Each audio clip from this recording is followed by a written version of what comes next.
Live session कर रहे थे, थोड़ा सा टेक्निकी मुशगाफियाँ हो रही थी, तो वो जो है मामला दुरुस्त हो गया है। तो बहरहाल फूल भाई से हम अपनी गुफ्तगू जो है वो जारी रखेंगे।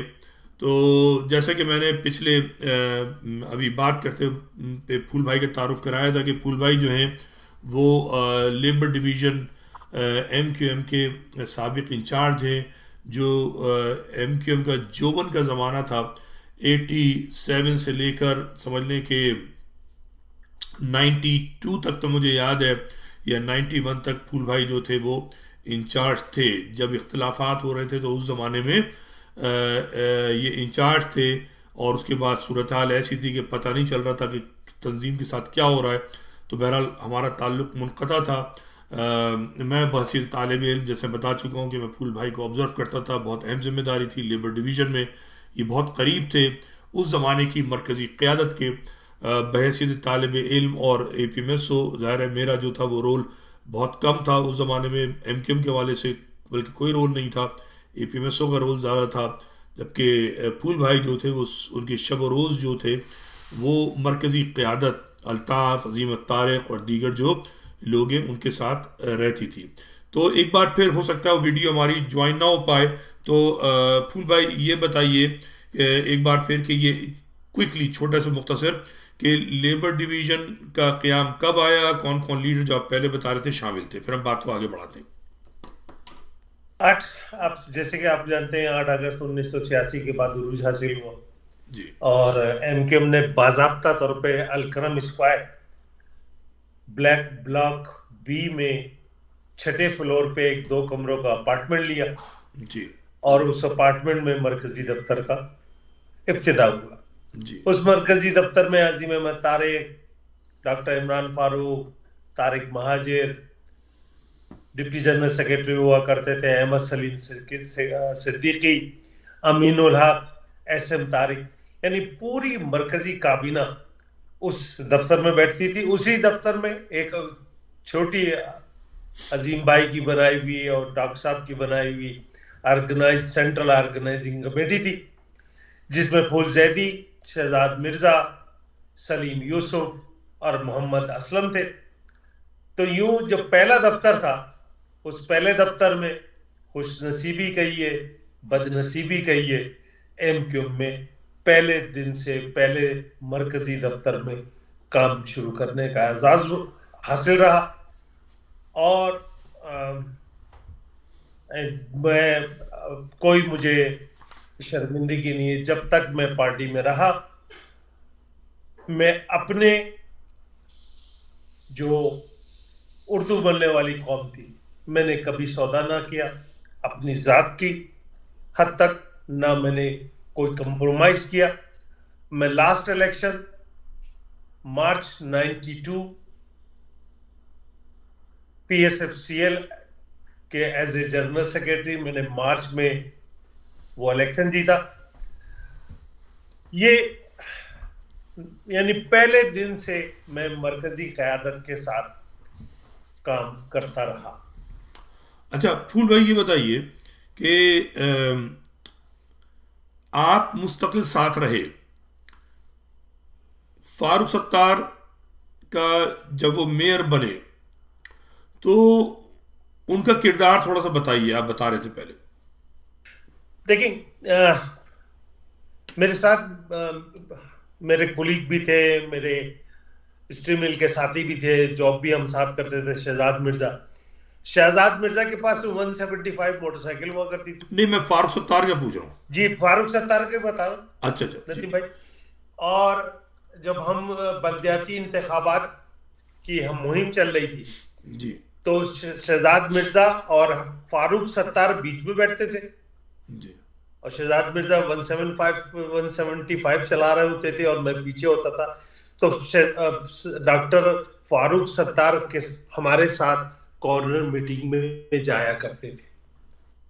आज फारूक सत्तार जिंदा है। फारूक सत्तार मेरे और शहजाद मिर्जा के साथ अनगिनत मीटिंग, कॉर्नर मीटिंग के अंदर फारूक सत्तार हम इन्हें बीच में, क्योंकि ये नजीब से थे, कमजोर से थे, दुबले पतले थे तो ये बीच में आराम से फिट हो जाते थे जी और हम कॉर्नर मीटिंग जाते थे। जी उस दौर का फारूक सत्तार एक अनथक मेहनती और ऑनेस्ट और दयानतदार आदमी था। मैं आज के फारूक सत्तार को नहीं जानता, अच्छा मैं उस वक्त के फारूक सत्तार को, जो जब फारूक सत्तार जीत गए और ये मेयर मुंतखब हो गए, जी तो मैं अल्ताफ हुसैन चूंकि डिक्टेटर थे,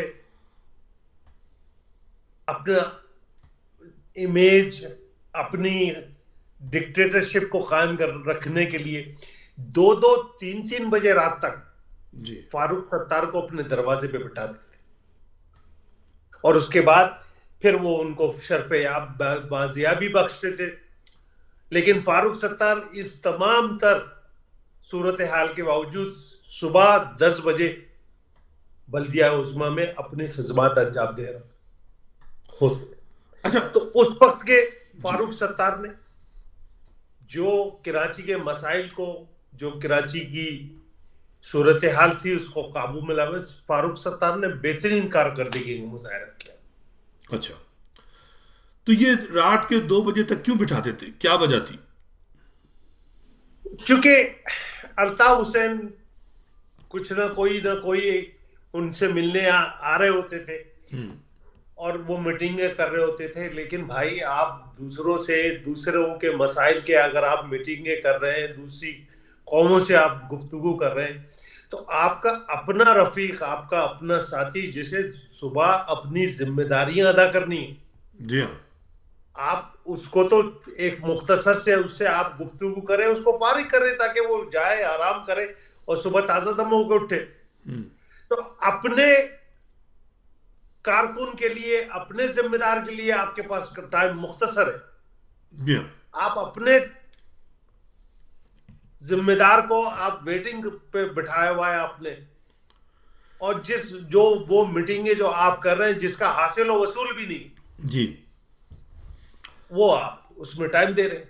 अच्छा, ये बताइए कि कुछ आपको याद है कि ये देखें, इस वक्त आफाक अहमद साहब ने कल परसों तकरीर की है बड़ी ठीक ठाक किस्म की, और इन्होंने ताने कसे हैं कि जो लोग बगैर नज़रियाती इख्तलाफ के बगैर छोड़ते हैं क़यादत को, तो वो मुखलिस नहीं रहते। वो मुत्तहदा कौमी मूवमेंट पे तंज कर रहे थे कि इनको ठाकुर ने पकड़ कर बिठा लिया तो बैठ गए।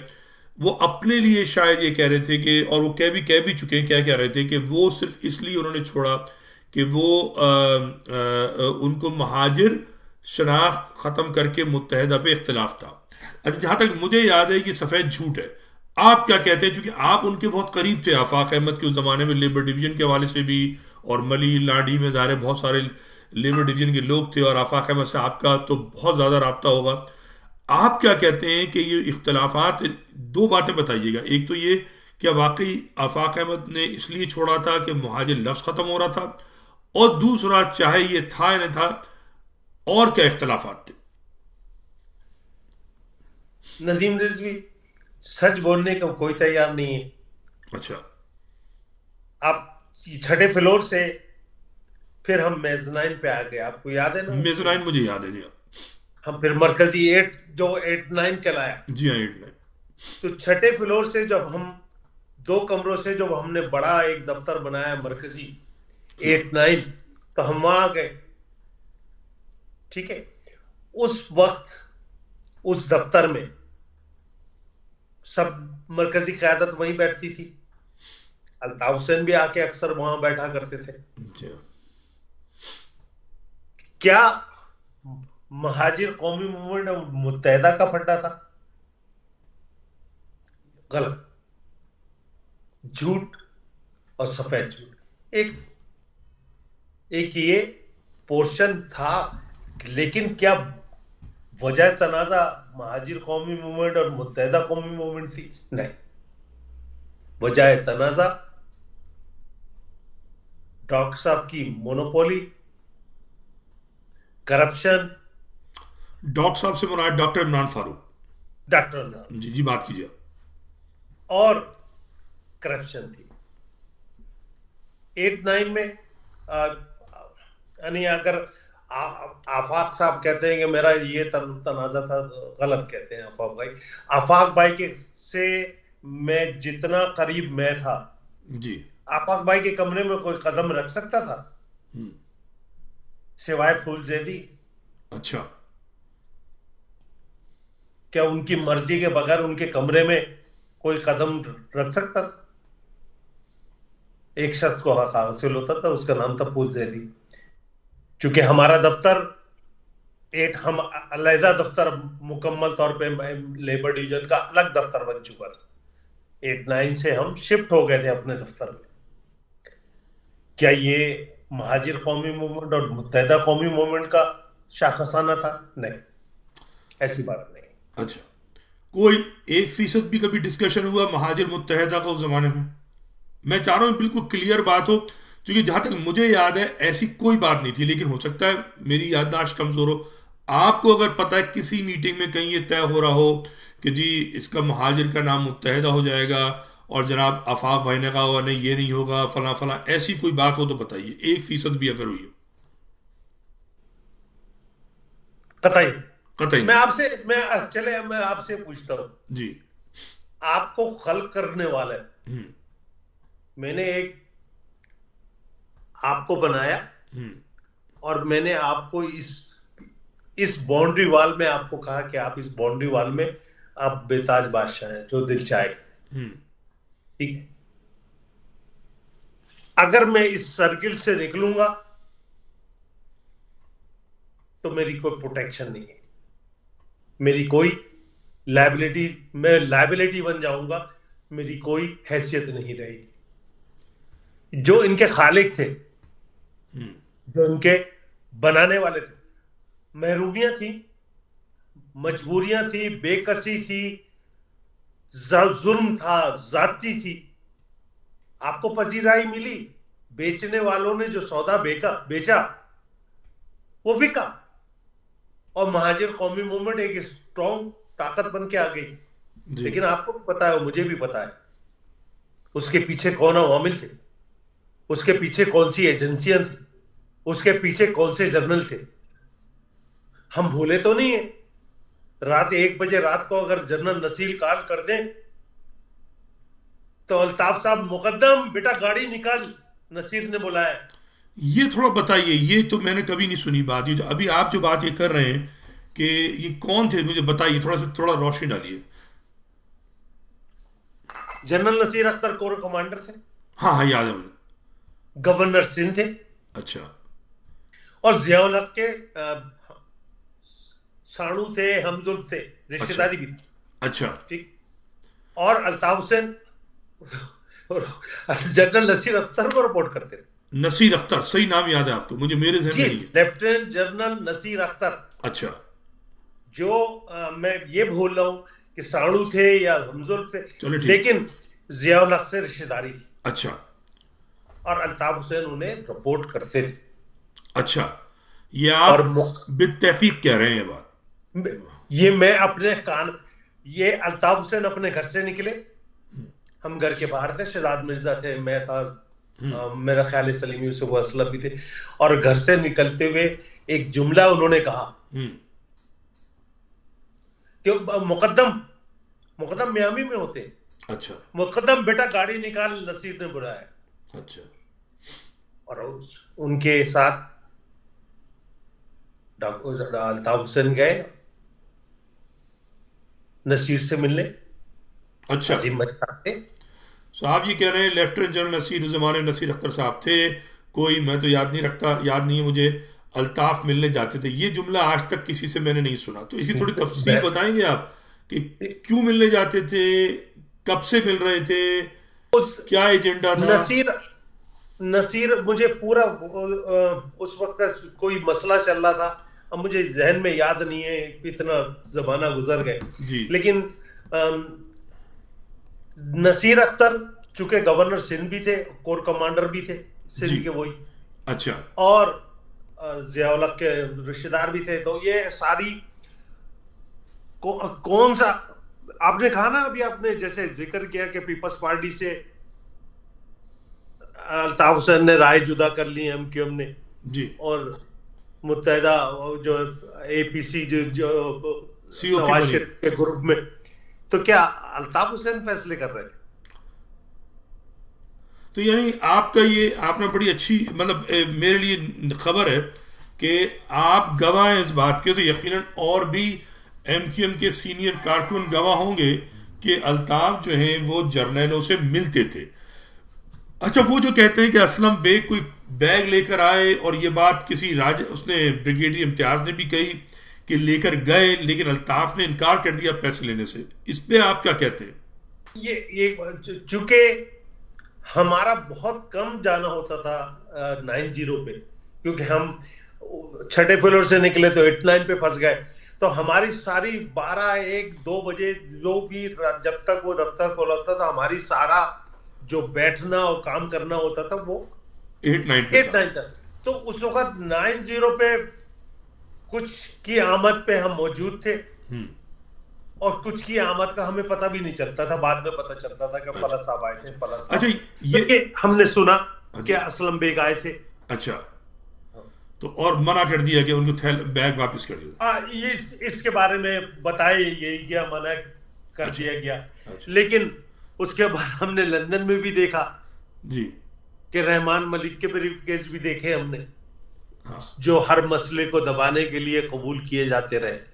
अच्छा, तो हो सकता है उस वक्त कोई चीज थोड़ा सा सही है। खून जोश मार गया हो, नहीं किया हो, लेकिन उसके बाद तो हमने हमेशा कबूलियत देखी ब्रीफकेस हो। अच्छा, ये बताइए, हम दोबारा वापस जाते हैं वहां पर जब इख्तलाफात थे, तो आपने कहा कि महाजिर मुत्तहिदा मसला नहीं था, ये बात तय हो गई और यही बात में यकीनी है। तो फिर मसाइल क्या थे? आपने कहा करप्शन, करप्शन की कुछ तफसील बताएंगे, क्या करप्शन चल रही थी MQM में उस वक्त? नदीम जी, आपको याद है, चूंकि MQM के जो काउंसलर्स थे वो भारी तादाद में जीत के आए थे। बिल्कुल बिल्कुल, बहुत बड़ी तादाद में आए थे। एक काउंसलर हुआ करते थे अनवार अहमद खान जी। ठीक है जी। और वो नाजमाबाद के इलाके से थे, और उनको डिस्ट्रिक्ट सेंट्रल में बर्थ एंड डेथ सर्टिफिकेट के शोबे का इंचार्ज बनाया गया था। अच्छा। तो आपको याद होगा कि उन्हें किसी ने कत्ल कर दिया था। नहीं, मुझे तो याद नहीं, लेकिन ज़ाहिर है आपको पता नहीं, उनको गोलियां, वो पहले आदमी थे जी। अनवार अहमद खान, अच्छा। जिनको नामालूम अफराद ने फायरिंग करके कत्ल कर दिया था। अच्छा। उस वक्त आपके मसाइल थे किसी के साथ, तनाजात थे? नहीं। इल्जाम यह था अनवार अहमद खान पे कि वो बर्थ एंड डेथ सर्टिफिकेट पे डिपार्टमेंट में जहां जिस सीट पे वो बैठे थे 10,000 रुपए महीना रिश्वत ले रहे। ये काउंसलर थे अनवार अहमद खान जी, और MQM के थे। MQM थे, तो जो हमारी पहली जो खेप पहुंची। सही है। तो ये क्या इसलिए कत्ल किए गए थे कि अल्ताफ को ये पसंद नहीं था कि वो रिश्वत ले रहे थे? ओ यस, उस वक्त सिर्फ उनको बाकी लोगों को मैसेज देने के लिए और खौफ में रखने के लिए कि देखो अगर रिश्वत लोगे एक तो फिर ये अंजाम हो। और ये सबको सीना गजट बताया भी गया। अच्छा, एतराफ किसी ने नहीं किया, लेकिन कहा कि बताया गया कि भाई ये 10,000 रुपए ले रहे थे। अच्छा, तो ये जो मैं इससे मैसेज ले रहा हूँ वो ये ले रहा हूँ कि ठीक है, ये मेरे नज़दीक तो गैर कानूनी अमल था, मावराए अदालत कत्ल था, जुल्म था, ज्यादती थी, लेकिन ये एक अनानियत पसंद शख्स का फैसला था, लेकिन ये फैसला अवाम के हक में नजर आता है। लेकिन तो क्या आफाक अहमद को इस पर इख्तिलाफ था? क्या क्या ये वाहिद चॉइस थी कत्ल करना? नहीं, मैं आप उसको हटा देते। मैं एग्री कर रहा हूँ, लेकिन इसमें तो यहाँ से इख्तलाफात शुरू हुए आफाक अहमद के, या आफाक अहमद के जानने वाले थे, क्या था? नहीं, फिर इख्तलाफात अभी ये इब्तिदा थी। अच्छा, एक मैसेज था और सबने, और मेरा नहीं ख्याल है कि किसी ने इसको अपोज किया। अच्छा, किसी ने अपोज नहीं किया, इस कत्ल को कबूल किया। बल्कि अगर मेरी पर्सनल राय, तो मेरा ख्याल है विद जो इंश्योरेंस ऑफ ये अमल अगर हुआ भी होगा, हाँ, तो आमिर आफाक की मर्जी से हुआ। हाँ, ये तो मैं इस बात का मैं भी मैं ये कहने वाला था, ये तो काम करने वाले ये दो अफराद थे उस जमाने में। तो क्या हाँ, आमिर आफाक की मर्जी के बगैर ये काम होगा? हाँ, अच्छा। तो ये मुमकिन नहीं। ये बताइए, फिर हम उस पर जाएंगे इख्तलाफात पे, लेकिन एक शोबी लड़का होता था बहुत ही मनचला सा, याद है आपको? बहुत, बिल्कुल, अल्ताफ के वेजिटेरियन। बहुत करीब था, अल्ताफ का समझ ले कि एक छोटा भाई की तरीके से था। शोबी शोबी उसके उसके उसके दिमाग भी काफी खराब थे। मुझे याद है वो किसी को लिफ्ट नहीं कराता था। नहीं, कुछ आप यकीन करो, बड़ा मोहब्बत करने वाला, अच्छा, बड़ी अच्छा। प्यार करने वाला, जॉली आदमी था, हाँ, जॉली। जॉली था बहुत, इसमें कोई शक खुश नहीं। रखता था और हाँ, खुश रहता था। हाँ। उसकी लेकिन बड़ी वो थी, वैल्यू थी उस वक्त 90 पे। ओहदा कोई नहीं था, लेकिन वो अल्ताफ के बहुत करीब था। वो अचानक एक दिन मर गया, मार दिया गया, मतलब कत्ल हुआ। कुछ आपके जहन में उसको कत्ल क्यों किया गया? बहुत सारे और आंख उलटने पड़े। हाँ, क्योंकि वो बताइए कि वो बड़ा अहम मैं बंदा था, आपको मुझे अब तक याद है उसका चेहरा। मुख्तसर बताता हूँ। शोभी, हम्म, जैसे आप लोग कहते थे कि भाई फूलजेदी आफाक के पट्टर है, हाँ, जो उर्दू कराची की जबान में जी जी। शोभी के लिए कहा जाता था आमिर खान का अच्छा, मुंह चढ़ा है। अच्छा। और जाहिद खान आपको याद होंगे, रुकनुद्दीन के बेटे। मैं नहीं जानता। फिर ये रुकनुद्दीन जो ये जो प्लाजा वगैरह बनाते थे जी जी। कंस्ट्रक्शन के, तो उनके बेटे थे जाहिद। वो हमारे काउंसलर भी रहे अच्छा, और एमपीए भी रहे और काम भी किया उन्होंने, अच्छे काम भी किया, साहिब हैसियत आदमी थे। उन्होंने अल्ताफ हुसैन को एक जोड़ा दिया शेर के बच्चों का। हाँ, ये जहर सुना है मैंने वो, जी। तो वो जाहिद भाई ने दिए थे, अच्छा, जाहिद अहमद खान। तो वो बच्चे अल्ताफ हुसैन ने वो आमिर को दे दिए। जी। और वो बच्चे जो है वो पीली खोटी एक हाँ, होती थी, पीली कोठी थी, सही है। ठीक वहां है। पर। उस पीली कोठी में अमूमन शोभी उन शेर के बच्चों को फीडिंग वगैरह कराता था। अच्छा, तो उसको उसकी शहादत क्यों हुई, मारा क्यों गया उसको? अब वो बीच में बहुत सारे, अगर एक टीम अल्ताफ हुसैन, आमिर आफाक, बदर इकबाल, ये तमाम अफराद लांडी पहुंचे। लांडी में प्रेस कॉन्फ्रेंस हुई। उसके बाद ये लोग, आपको पता ही है, 3 दिन फिर नहीं, जंग। शोपी का मर्डर तो बहुत पहले हो गया था ना। नहीं, अच्छा, शोभी, आमिर आफाक जब अमेरिका से पाकिस्तान उतरे, जी आ रहे थे, तो अल्ताफ हुसैन को पता चल गया जी। कि ये लोग वापस आ रहे हैं। अच्छा, स्टार गेट्स से लेके शाहरा फैसल तक जी दोनों तरफ जी। गाड़ियां, कलेशन कोफों से मुसल्ला अफराद हर होटल की लॉबी में, पार्किंग में, रोडों पे थे। और डिसाइड यह हुआ था कि ये जैसे ही एयरपोर्ट पे उतरेंगे और एयरपोर्ट से निकलेंगे तो इन सबको खत्म कर दिया जाएगा। अच्छा, लेकिन एजेंसीज को ये इत्तलात उनको पता चल गई कि ये लोग, उन्होंने आफाक आमिर को कराची उतरने ही नहीं दिया। अच्छा, डायरेक्ट वो फ्लाइट उतरी लाहौर। अच्छा। तो जो जितने गुर्गे और जितने जिम्मेदारान, और चूंकि अल्ताफ आफाक आमिर के अमेरिका जाने से पहले गद्दार नहीं था। हाँ, गैर मौजूदगी में। कोई इनमें, भाई अगर आप बात करें तो मैं चश्मेदीद गवाह हूं, सिवाय डॉक्टर इमरान फारूक और सलीम शहजाद के, जी। अल्ताफ हुसैन के साथ तीसरा आदमी नहीं था। उस जमाने में नहीं था, सही है। ठीक है। जरीन मजीद, अहमद सलीम सिद्दीकी, एस एम तारिक, अपन तारिक अजीम, तारिक महाजिर, सारे लोग, आफाक आमिर, सब लोग एक साइड पे थे। डॉक्टर इमरान फारूक और अल्ताफ हुसैन एक साइड पे थे, और चमचे सलीम शहजाद उनके हम प्याला हमने वाला था। एक टीम गई, जब ये लाहौर, एक टीम को भेजा गया आफाक और आमिर को कत्ल करने के लिए। उसमें सलीम शहजाद मिर्जा को भी भेजा गया था। अच्छा। उसमें शोभी भी थे। वो अच्छा 100-150 आदमियों का एक टोला था, हाफिज था, जी। बहुत सारे लोग थे, शुरफा कमेटी एक पूरी वहां मौजूद। और सबने 15-20 दिन खूब लाहौर में खाने वाने खाए, देखा सबने इनको, अच्छा क्योंकि उस वक्त इनकी मेहमान नवाजी चौधरी शुजात हुसैन कर रहे थे, अच्छा। आफाक आमिर की। क्योंकि आपको पता है ये हाँ चौधरी शुजात और परवेज कहाँ से ताल्लुक रखते हैं। जी। जिस रात शोभी लाहौर से वापस आया, तो मैं, चूंकि आप जब पार्किंग से इंटर होते थे जी। मेज़ाइन पे, तो पहला दफ्तर एमक्यूएम का लेबर डिवीजन का। अच्छा ठीक, उसके बाद चूंकि हमारे बाद फिर एपीएमओ ने बना लिया था, जी हाँ।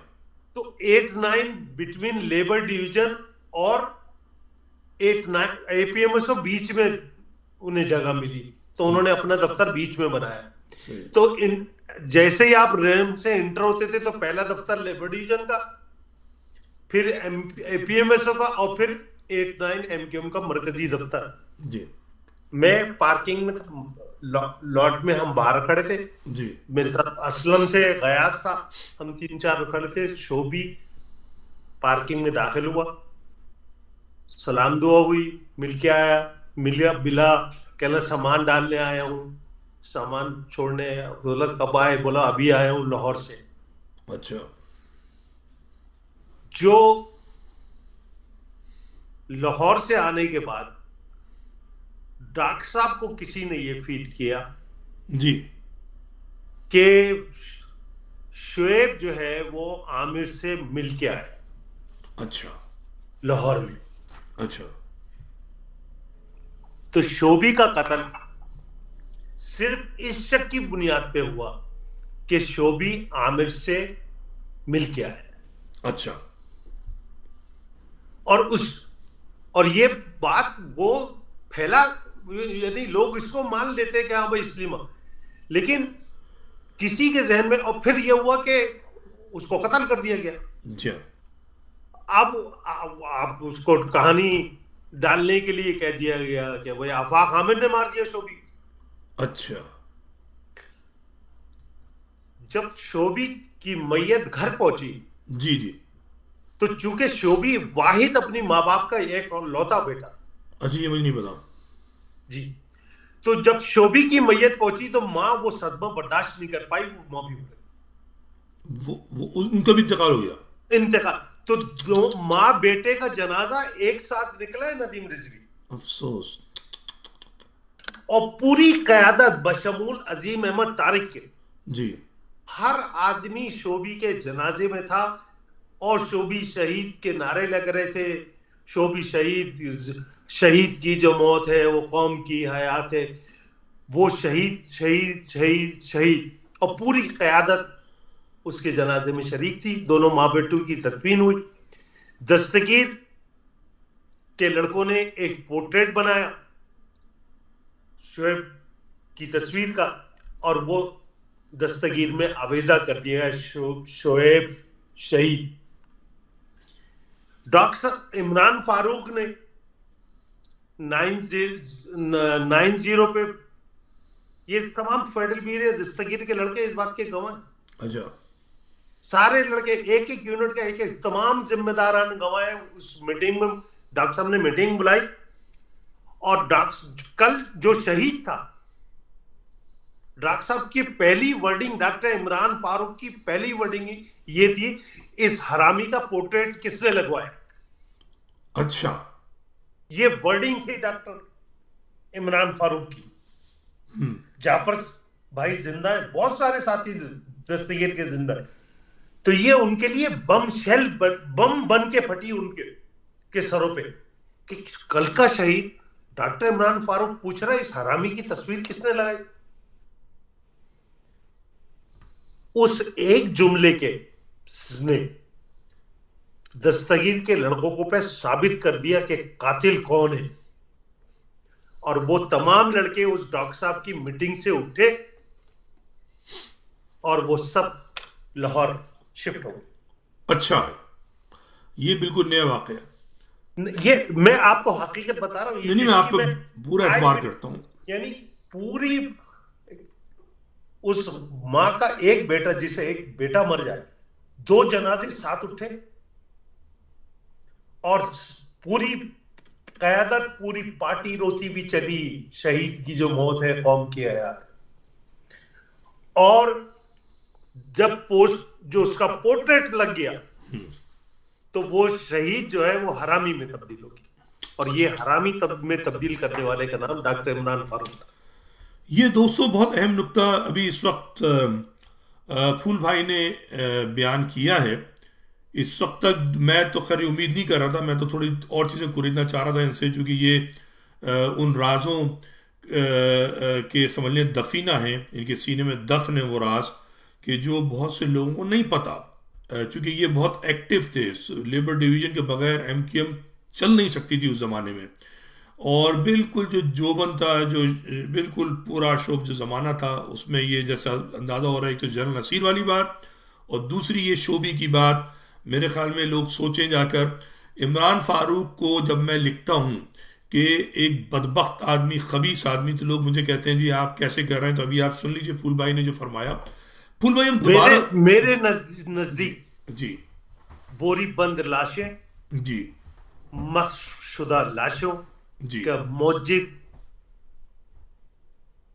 अगर कोई शख्स था तो उसका नाम था डॉक्टर इमरान फारूक। वाह, सुना आपने ये बात, और मैं इस पे ताज्जुब नहीं करूंगा, क्योंकि इमरान फारूक एक जहनी मरीज था, थर्ड क्लास आदमी था।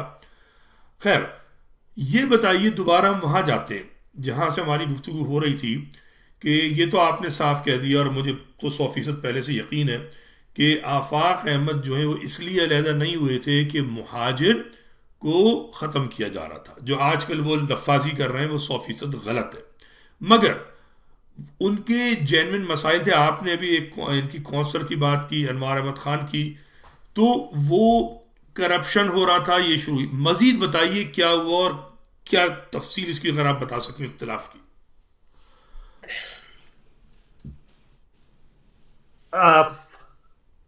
फारूक सत्तार के सज्जे और खब्बे थे, जी राइट एंड लेफ्ट। जी खालिद बिन वलीद, मोहित खान, मोहित सिद्दीकी या मोहित खान? मोहित से ये एक जो अमेरिका में सेंट लुइस में होते हैं, मोहित सिद्दीकी, जिनके गैस नहीं, स्टेशन थे। ये बल्दिया में 2 आदमियों को, मतलब मुझे, मेरे कंफ्यूज हूँ, मोहित खान थे, मोहित सिद्दीकी, 2 आदमी थे। ये मोहित यही होंगे मेरे ख्याल में, ये अच्छा, मोटे से थे, मोटे से हैं, मोटे से थे, और इनके गैस स्टेशन वगैरह भी। हाँ, फिर ये मोहित सिद्दीकी लिखते हैं अपने आप को, हो सकता है वहां मोहित हाँ खान जी, लिखते हो। मोटे से, अब अच्छा याद दिलाया। एक फाइल पहुंचती थी, दो केएमसी को 2 हिस्सों में तकसीम किया गया था। जी एक पूरे शोबे को जो सिग्नेचर अथॉरिटी थे वो थे सलीम शहजाद, अच्छा और एक थे बदर इकबाल। अच्छा बदर इकबाल जो फ्रंट मैन था, या बदर इकबाल तक जो फाइलें रखता था, वो खालिद बिन वलीद थे। अच्छा मोहित खान सलीम शहजाद के आगे फाइलें, अच्छा वो उनके सबऑर्डिनेट थे मोहित सिद्दीकी। अच्छा ये एक सेटअप था बल्दिया। अच्छा मुझे यह याद नहीं है कि 90 पर बुलवाया गया था, किस बात के लिए बुलवाया गया था, मुझे इस वक्त अभी जहन में याद नहीं। लेकिन अल्ताफ हुसैन घर से बाहर निकल रहे थे जी, और बदर इकबाल एंट्री हो रही थी। अच्छा ये मैंने अपनी कानों से जो सुना है वो मैं बता रहा हूं आपको जी। तो अल्ताफ हुसैन ने कहा, ओ कंपाउंडर, मैं सेम वर्डिंग यूज कर रहा हूं जो अल्ताफ हुसैन ने यूज की। अच्छा, तू रिश्वत ले रहा है, मैंने सुना। पब्लिकली ये बात जो लोगों और अवाम के दरमियान आई, बदर इकबाल ने बड़े सुकून और बड़े इत्मीनान से कहा, हाँ उतने ही ले रहा हूं जितना सलीम शहजाद ले रहा है। अच्छा, ये 90 के दरवाजे के ऊपर। अच्छा, 500 रुपए पर साइन बदर इकबाल लेते थे जी, और 500 रुपए पर साइन सलीम सलीम शेख। सरकार लेते। अच्छा एक का फ्रंटमैन खालिद बिन वलीद था, एक का मोहित सिद्दीकी थे। कौन सी फाइलें होती थी इन फाइल, किस किस्म की फाइलें थी? ये जो टेंडर्स वगैरह होते थे, अच्छा ये जो केएमसी और जो जो उनके जब मुझे याद नहीं है कौन कौन से डिपार्टमेंट उनके अंडर में आते थे, उसकी साइनें अच्छा, होती तो ये ऊपर साइन। 500 रुपए कुछ कम नहीं थे उस जमाने में? नहीं सर, उस जमाने में तो बड़े अच्छा 500 रुपए पर साइन। अच्छा अब पता नहीं कितने साइन एक दिन में हुआ करते थे। अच्छा अच्छा, ये बहुत छोटे छोटे टेंडर थे सारे। देखिए सिर्फ साइन के थे, वो टेंडर के अच्छा, कमीशन अलग। तो 15% अलहदा होता है। अच्छा अच्छा अच्छा फिर वो 15% तो वो कमीशन होता है। फिर आप जो अपने आप मन पसंद को दे रहे होते हैं तो वो कितना नजराना आपके चरणों पे चढ़ाता है, वो एक अलग कहानी है। अच्छा, ये साइन के थे। अच्छा, ये साइन। फिर बताइए और तफसील बताइए। तो ये करप्शन इस तरह से शुरू हुई, और कुछ किससे अगर आपके जहन में हो अपने जाती ये नौयत के? एक तरफ ये मसाइल चल रहे थे, जी दूसरी तरफ एक और मसला था। गवर्नमेंट ऑफ सिंध ने 300-350 अफराद की एक लिस्ट थी अच्छा, जो एमक्यूएम के क्रीम लड़के थे, शुरफा कमेटी। शुरफा कमेटी के। उनको गवर्नमेंट की डिमांड ये थी कि हमें दे दिया जाए, इनकी गिरफ्तारी मतलूब है। अच्छा अच्छा, मैंने 70 या 72 नाम सुने थे, ये 312 आप कह रहे हैं? नहीं, 300 अब 300 300। अच्छा अब 300। अच्छा, फिर उसके ऊपर पार्टी की मीटिंग हुई और उसको हेड करने वाले जो थे वो डॉक्टर इमरान फारूक थे। अच्छा और डॉक्टर इमरान फारूक ने उस मीटिंग में आखिर आफाक और आमिर कैसे डिनाई कर रहे हैं, आफाक भाई कैसे डिनाई कर रहे हैं आप, क्योंकि डॉक्टर इमरान फारूक ने जब ये कहा कि भाई ये लड़के जो हैं अपना अपना इंतजाम कर लें और निकल जाएं जो उसने निकलना है, अगर ये फंसे तो हम कहते हैं हमारा कोई ताल्लुक नहीं, अच्छा, पार्टी का कोई ताल्लुक नहीं। ये आपने सुना, खुद सुना है या किसी और से सुना? नहीं, हमें उस मीटिंग में बुलाया नहीं गया। जो उस मीटिंग से निकल के आई वो ये निकल के आई कि बिल्कुल उन्होंने कह दिया कि भाई हमारा कोई ताल्लुक नहीं है। और उसमें चीजें, उसमें कौन थे उस मीटिंग में? उसमें आमिर खान थे, उसमें बदर इकबाल थे, उसमें आफाक अहमद थे, उसमें अहमद सलीम सिद्दीकी थे, उसमें जरीन मजीद थी, एसएम तारिक थे, अजीम अहमद तारिक थे। उस मीटिंग में जो आमिर और आफाक का स्टैंड था, मैं उससे 100% इत्तेफाक करता हूं। वहां आमिर आफाक अपनी बात पे थे। क्या कहा उन्होंने? आमिर आफाक ने कहा कि आप ये जो कुछ भी लड़के हैं वो किसके लिए कर रहे थे? सही है, पार्टी के लिए। जी हाँ। अगर हम आज इस तरह अपने पुराने दरीना साथियों से ऐसे किनारा कशी इख्तियार कर लेंगे या बेरुखी इख्तियार करें, हमारे लिए कौन काम करेगा? कौन हम पे भरोसा करेगा? तो आमिर आफाक का जो स्टैंड था, चूंकि जायज था, अहमद सलीम सिद्दीकी का वोट आमिर आफाक की तरफ था। अच्छा, बदर इकबाल का वोट आमिर आफाक की तरफ था, एसएम अमीनुल हक इन्हीं के साथ खड़े थे। ये पूरी पार्टी एक तरफ खड़ी थी, क्योंकि इनका स्टैंड सही था, तो पूरी पार्टी एक तरफ खड़ी। डॉक्टर अल्ताफ हुसैन साहब के साथ तो सिर्फ एक आदमी था, इमरान फारूक या उसका सलीम सलीम शेख। अच्छा, ये बताइए, ये जब वाकया हो गया, ये अफराद सिंध गवर्नमेंट आप जब कह रहे हैं, इसका मतलब एजेंसियों ने मांगा होगा, इज राइट? अच्छा, तो फिर क्या हुआ उसके बाद? बताइए आगे क्या हुआ। उसके बाद वो मसले चलते रहे, बात होती रही। उसके बाद पार्टी में 2 नहीं बल्कि 3 ग्रुप। अच्छा, वो तीसरा कौन सा था? मतलब बताइए, 3 ग्रुप कौन सा? तीसरा ग्रुप जो था वो मीडिएटर कह लीजिए, जो मीडिएशन कर रहे थे, वो एसएम तारिक और अजीम अहमद तारिक। अच्छा, ये समझ ले न्यूट्रल हुआ है जी। अच्छा। अल्ताफ हुसैन अब्बासी जाके लड़ गए थे, ये मैं बिल्कुल जिस बिल्कुल वक्त बिल्कुल, वो तो मुझे भी, अब यहाँ एपीएमएस भी इन्वॉल्व हो गई थी, इसके बाद थोड़ा सा मुझे भी अंदाजा अल्ताफ है। हुसैन वो अजीम डॉक्टर शरीफाबाद शिफ्ट हो गए अपने घर पे। अच्छा जरीन मजीद, अहमद सलीम सद्दीकी, बदर इकबाल, आमिर, आफा, ये सब कहाँ शिफ्ट हो गए? लांडी अच्छा खेल। अच्छा। ये लांडी खेल में बैठ रहे थे। मुझे अच्छी तरह याद है, मैं आफाक अहमद के कमरे से 8-9 से बाहर निकल रहा था, और अल्ताफ आफाक मैं अंदर से बाहर निकल रहा था और ये बाहर से अंदर दाखिल हो रहे थे। तो अजीम भाई जो थे वो अल्ताफ, आफाक, आमिर पूरे ग्रुप से मीटिंग करते थे, अल्ताफ से करते थे, फिर इमरान फारूक को वो सबको समझाने बुझाने में और लगे हुए थे।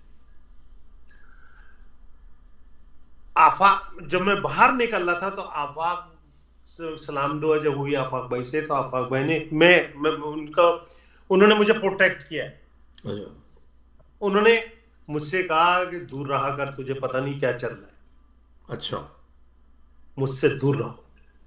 अच्छा। मैंने 8-9 पे आप बैठे, अलकरम में आप भी बैठे, हम भी बैठे, हमें क्या पता नहीं है? हमें सब देख रहे हैं और सब सुन रहे हैं, क्योंकि हम हैं तो इसी कबीले में, तो उनसे क्या पोजीशन था? तो बहरहाल दूर रहो। ये एक और फैक्टर था। इलेक्शन के बाद पार्टी के असली मुखलिस कारकुनान से बेरुखी के खिलाफ ये स्टैंड लिया गया था। तो ये मुझे याद है कि अब्बासी शहीद अल्ताफ के पहुंचने से पहले एक वक्त ऐसा आया था, सुनने में आया था कि शायद आमिर खान इंडिया चले गए, आफाक अहमद लाडी, ऐसा नहीं हुआ था? नहीं, सब लांडी चले, सब लांडी गए थे। अच्छा। शरीफाबाद डॉक्टर साहब अपने शरीफाबाद के घर में थे, हाँ। सलीम शहजाद अपने मॉडर्न क्वार्टर्स वाले घर में, और अल्ताफ हुसैन हॉस्पिटल। अच्छा ये बताइए कि मेरे पास उस ज़माने में भी इत्तलात आई थी, और मैं नाम लेना नहीं चाहता लेकिन नाम भी ले भी सकता हूँ, बहुत करीबी दोस्त जो हमारे, मैंने उनको एसएमसी से भेजा था नशशात के लिए, वो मुस्तफ़ा ज़बादी के साथ प्रेस रिलीज लिखा करते थे। उन्होंने ख़ुद मुझसे कहा है कि ये लोग किसी और घर जाया करते थे, और क्या कहते हैं, ख़वातीन का भी चक्कर काफ़ी था। इसके मुतालिक आप क्या कहते हैं? तफसील ना बताइएगा, बहुत से लोग पसंद नहीं करेंगे, लेकिन इसको इसमें कि भाई था या नहीं था। बिल्कुल, ये मसाइल भी थे, ये मसाइल थे, ठीक है ना, ये मसाइल। और जो एक ज़माने में, ये भी बस थोड़ा मुख्तसर ही बताइएगा, हम तफसील नहीं चाहते इसकी, सिर्फ तस्दीक चाहता हूँ। मुझे तस्दीक MQM की मरकज़ी कमेटी के 2 अहम रुकन उस ज़माने के कर चुके हैं। एक खातून है, नाम लेने की ज़रूरत नहीं है, लेकिन ये बहुत सीनियर तरीन है, और एक साहब जो सीनियर, वो मुझे बता चुके थे उस ज़माने में एक ऐसा था। लेकिन आप बताइए कि गलत है दुरुस्त है कि जिस ज़माने में ख़वातीन के इंटरव्यू लिए जाते थे तो कुछ नाजेबा वाक़यात हुए थे, हरकतें हुई थी, इसमें सच्चाई है या नहीं है? इंटरव्यू के दरमियान की बात नहीं है, बल्कि बहुत, यानी बहुत ज्यादा कुर्बानी और बहुत ज्यादा पार्टी को उरूज देने वाली जो खवातीन थी, उनके पास कुछ लड़कियों के बारे में उनके घर वालों ने शिकायत की कि वो नहीं पहुंची, वो घर देर से पहुंची। तो ये मसाइल बहरहाल थे, मैं नाम नहीं लूंगा, बल्कि 90 और उसके बाद यासीनाबाद, वो नदी आपने यासीनाबाद की देखी होगी, नदी के दूसरी तरफ एक जो गुलशन इकबाल शुरू हो जाता है, जी हाँ जी, वहां एक अपार्टमेंट था जी। वो लड़की भी हयात है और वो लड़का भी हयात है, मैं नाम नहीं लूंगा किसी की। उस लड़की को वहां पहुंचाया, बुलवाया गया, और वहां डॉक्टर इमरान फारूक ने उसके साथ जाती की कोशिश की, जिसमें वो कामयाब नहीं हुए। और वो पार्टी में उस लड़की का बहुत अच्छा नाम था। अच्छा।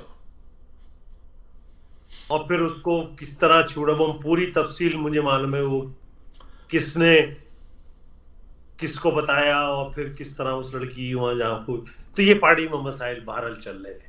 अच्छा, तो अब अब आपको तक याद होगा कि जी हमारे अल्ताफ हुसैन मफरूरियां हमने भी काटी हैं हाँ और आपने भी काटी है। जी और कुछ लोगों की मफरूरियां सिर्फ मखसूस घरों में होती थी। अच्छा यानी डॉक्टर इमरान फारूक की अगर मफरूरी होती थी तो एक ही घर का नाम आता था। अच्छा और जो जो घर के जिम्मेदार थे वो इस्लामाबाद में रहते थे और डॉक्टर साहब आ रहे थे। अच्छा, बहरहाल कोई बताना चाहेंगे उसकी तफसील तो बताइए, कहाँ रहते थे, क्या था? इस्लाम नबी के घर।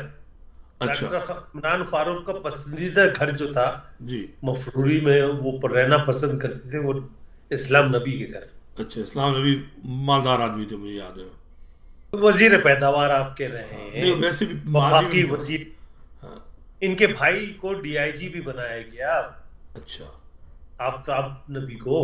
अच्छा, तो वो उसकी खुद उसकी क्या वजह थी?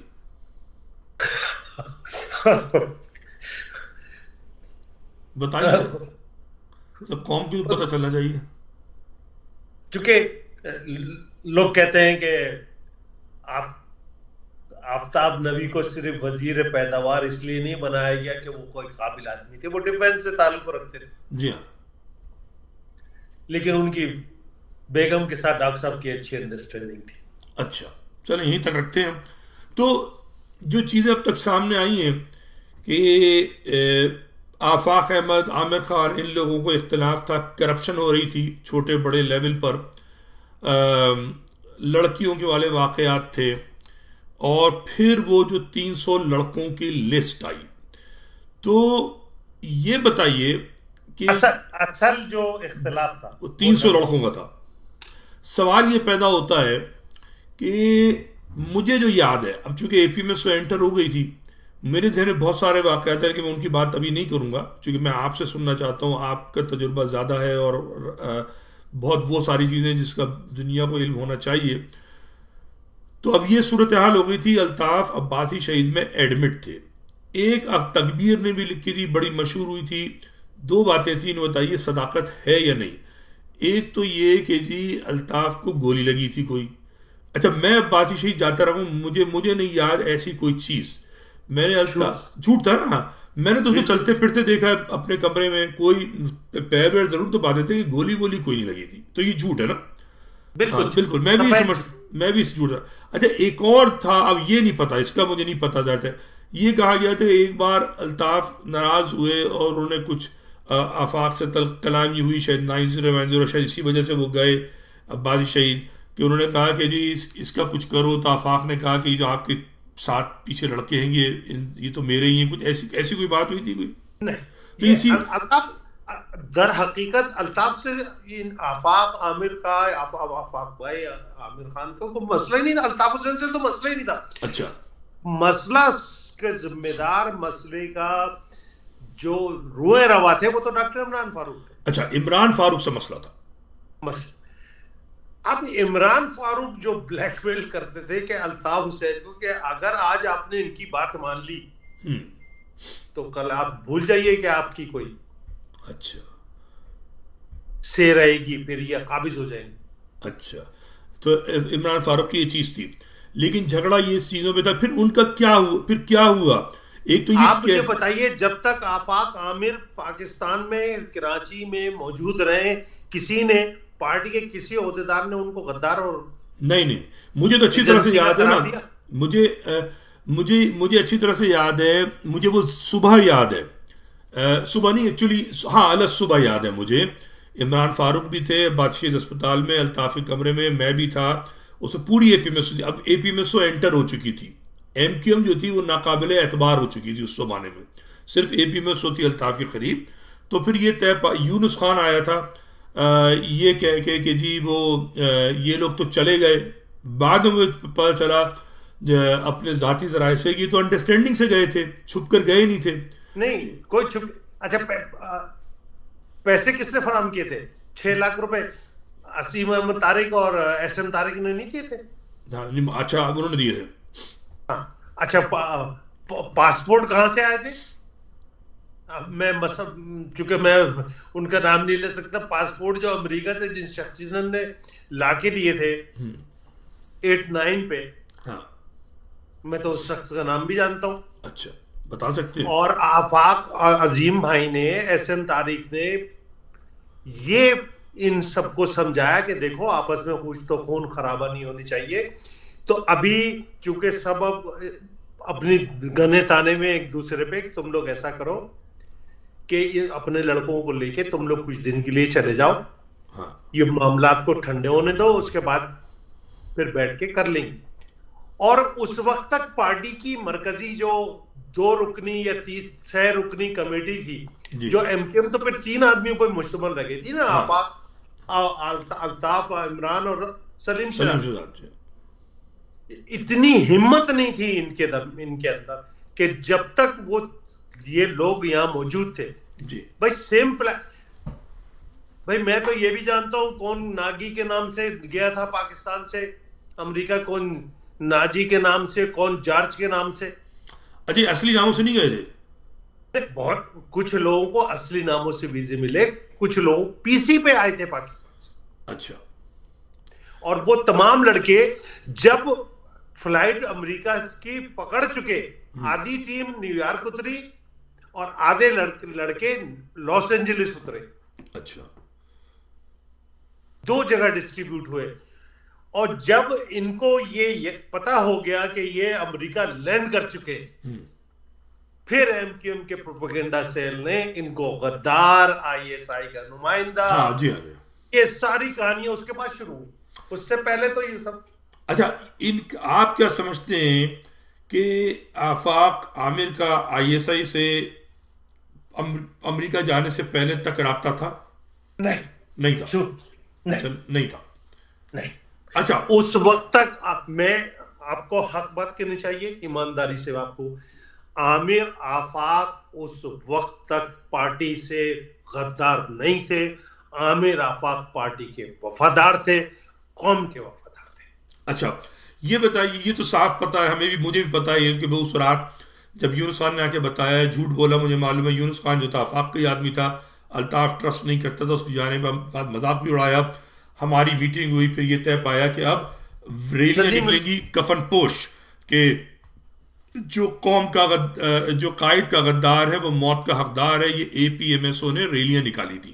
नदीम रिजवी, ये आफाक आमिर पर और सारी कबीना लांडी खेल में थी। डॉक्टर साहब शरीफाबाद पे थे। 9-0 पे 3 आदमियों को जिम्मेदारियां दी गई, फूल जैदी, मंसूर चाचा, डॉक्टर परवेज। मुझे मैं नहीं जानता, कोई राब्ता नहीं है मेरा। डॉक्टर परवेज हयात हैं, मंसूर चाचा अब इस दुनिया में मौजूद नहीं। 3 आदमी जी, फूल जैदी, मंसूर चाचा और डॉक्टर परवेज, हमें जिम्मेदारियां दी गई कि हम 9-0 पे बैठेंगे। अच्छा। मंसूर चाचा बहुत अच्छे आदमी थे जी। उनका एक ताल्लुक था काफी लोगों से, उनको यूज किया गया था। जब 9-0 हम और ये बैठे थे तो उस वक्त वो मिडी चल रही है, वो एक ट्रायंगल चल रहा है, आजिम भाई इधर जा रहे हैं, उधर जा रहे हैं, उधर जा रहे हैं, वो चल। मसाइल तो थे, खबरें सबके पास थी, सबको पता था कि तो मैं, मंसूर चाचा और डॉक्टर परवेज, मैंने बोला देखिए भाई पार्टी ने पॉलिसी बड़ी अच्छी रखी, अगर 9-0 पे कोई हमला करता है तो 12 को जाएगा। चाचा तुम, मैं, परवेज, एक बुराई अगर हमला करती है तो दूसरी बुराई वो बोलते छट गई, तो बाकी सब तो महफूज है, चारे के तौर पे हमें बिठा दिया। अच्छा हम तो चाह रहे हैं। अच्छा, आप ये बताइए, आप जो है क्या कहते हैं, आफाक अहमद के करीब थे। अच्छा, नहीं तो हम आफाक के करीब थे, तो आपको जब आफाक और आमिर अमेरिका चले गए जी तो जिम्मेदारान का एक इजलास बुलाया गया अब्बासी शहीद हॉस्पिटल में जी।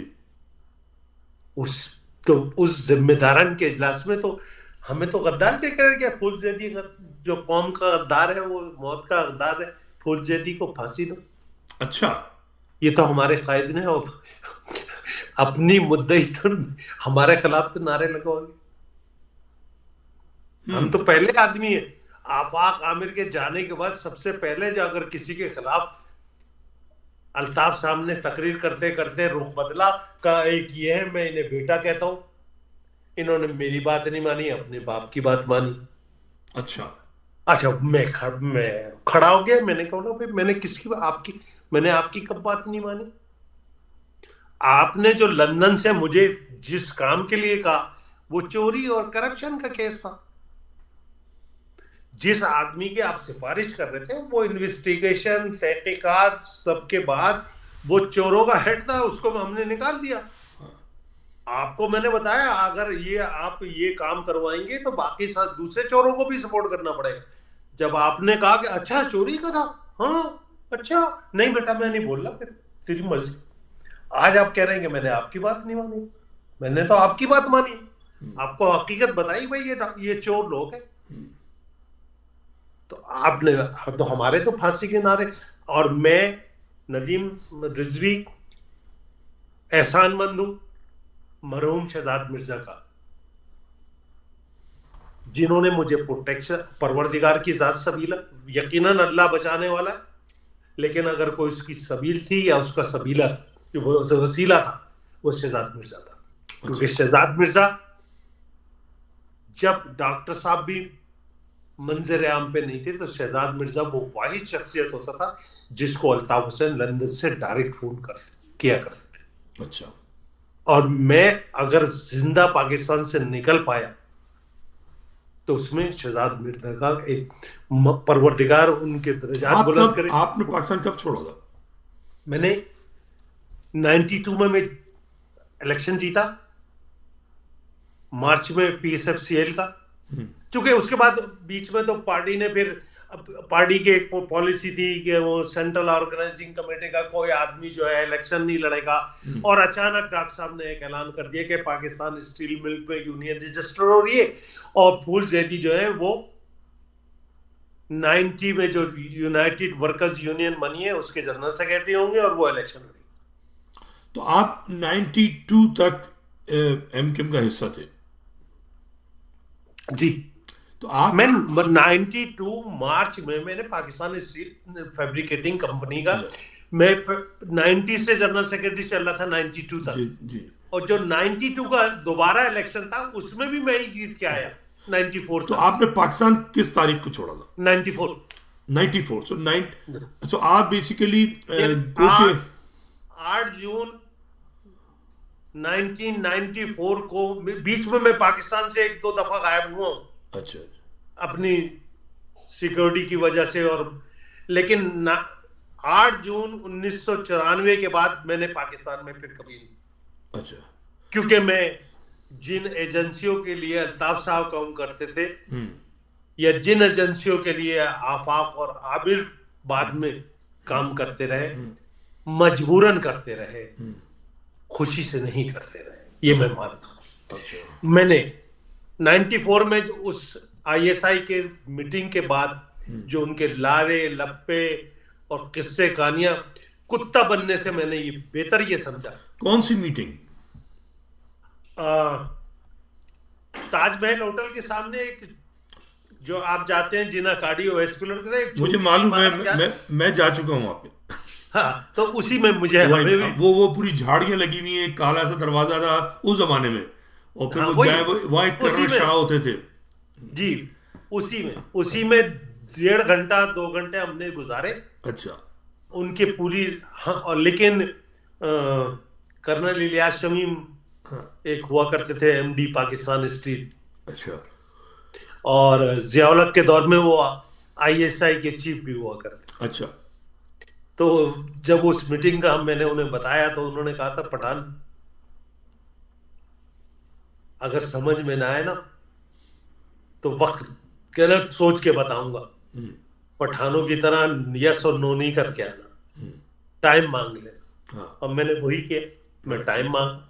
हाँ। और मैंने पाकिस्तान को, मैंने कुत्ता बनने दुम हिलाने से बेहतर पाकिस्तान को छोड़ देने में आफियत समझी। सही किया। और 8 जून 1994 के बाद मैं नवंबर 2021 में सिर्फ वालदा का जस्द खाकी दफनाने के लिए पाकिस्तान गया, और 25 दिन के लिए गया था, और एक नए नाम जो अमेरिकन पासपोर्ट के साथ वीजा लेके गया था।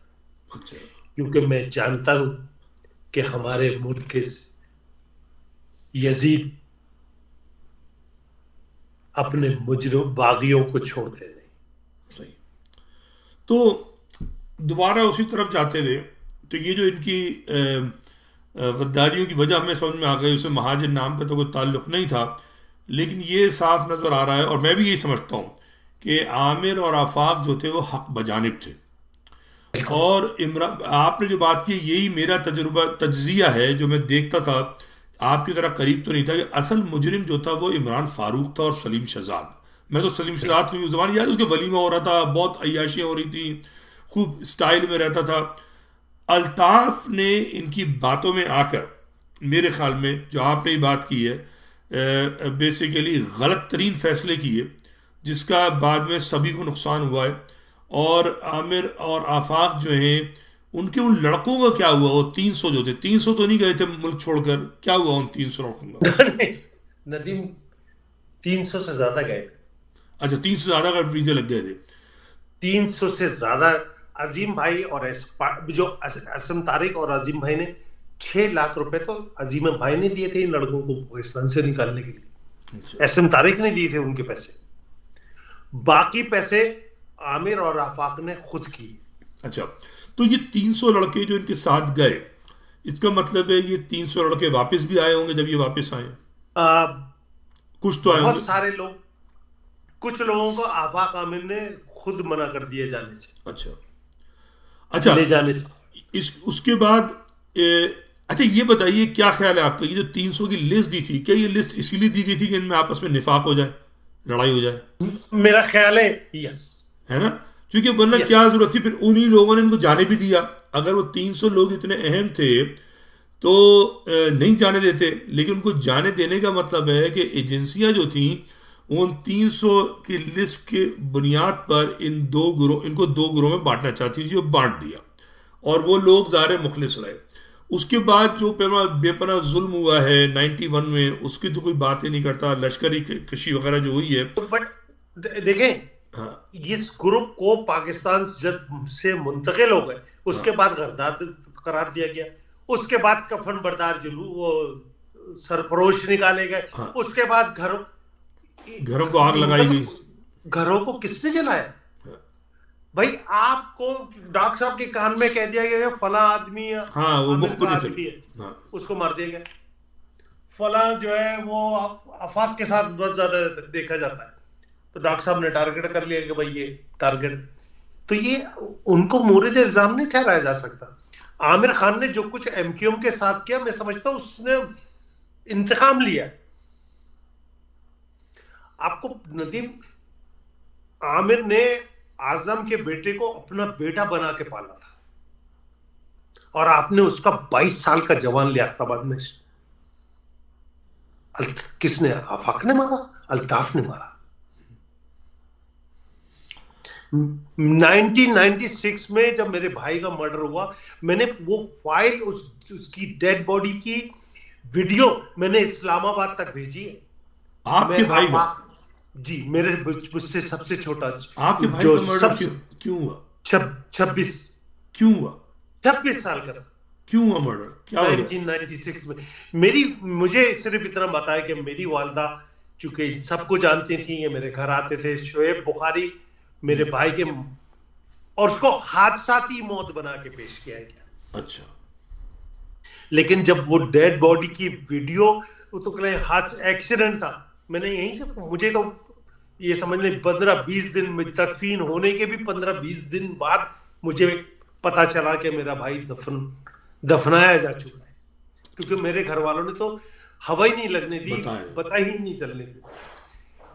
तो मेरी वालदा चश्मे-दीद गंवाए कि 3 दिन पहले जो अगर कोई शख्स आया था तो उसका नाम शोएब बुखारी, जो मेरे भाई को इंसिस्ट शोएब करता रहा कि फूल भाई, आज हम इसको यहाँ पर इसको इख्तिताम करेंगे अपने प्रोग्राम को।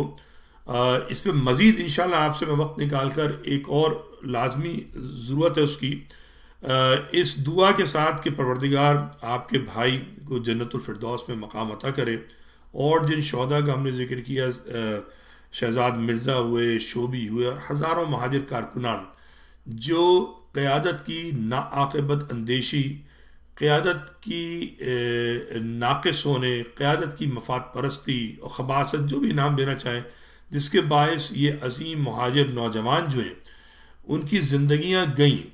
हम उनके लिए दुआ गो हैं कि सब जो हैं उनको ईसाले सवाब हो, उनको जो है मग़फ़रत हो परवरदिगार की तरफ से।